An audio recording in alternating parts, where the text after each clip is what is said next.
खुनातील आरोपीला 12 तासाच्या आत जेरबंद करण्यात पोलिसांना यश। मयुरेश यशवंत चव्हाण वय वर्ष 30, मूळ राहणार भेंडवडे तालुका हातकणंगले जिल्हा कोल्हापूर, पण सध्या राहणार शांतिनिकेतन शाळेजवळ बोळास प्लॉट सांगली।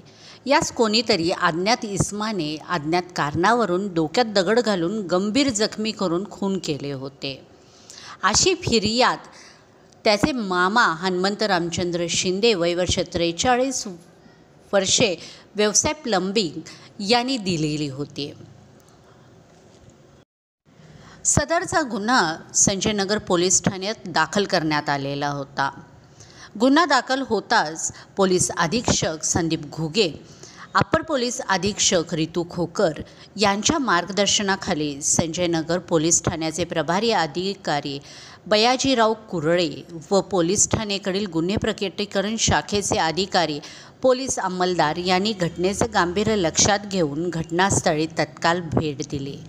सदर गुन्ह्यातील आरोपी शोध घेत असताना पोलीस कॉन्स्टेबल सदामते यांना त्यांचे गुप्त बातमीदारामार्फत बातमी मिळाली की 10 जून 2024 रोजी रात्री मयत व 3 अनोळखी इसम यांच्यामध्ये उत्तर शिवाजीनगर सांगली कुरणे चौक येथे देशी दारूच्या दुकानाचे समोर किरकोळ भांडण झालेले होते। त्यावर या 3 अनोळखी इसमांचा शोध घेत असताना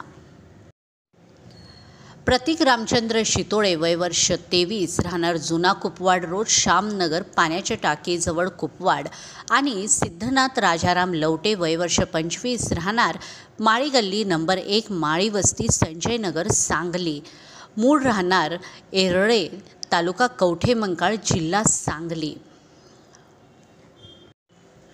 गणेश ज्योतिराम खोत वय वर्ष 30 राहणार माळी गल्ली नंबर 1 माळी वस्ती संजयनगर सांगली, मयत इसम यांच्यासोबत या तिघांचे भांडण झाल्याची माहिती मिळाली। त्यानंतर तत्काळ तिन्ही आरोपींना शिताफीने ताब्यात घेऊन त्यांच्याकडे सदर गुन्ह्यासंदर्भात अधिक चौकशी केली असता त्यांनी मयत्यास रागाने बघितले व शिवीगाळ केली। या कारणावरून घटनेच्या ठिकाणी मयत्याच्या डोक्यात दगड घालून गंभीर जखमी करून खून करून पळून गेले होते। तरी सदर गुन्ह्याचा अधिक तपास बयाजीराव कुरळे, पोलीस निरीक्षक संजय पोलीस ठाणे हे करीत आहेत।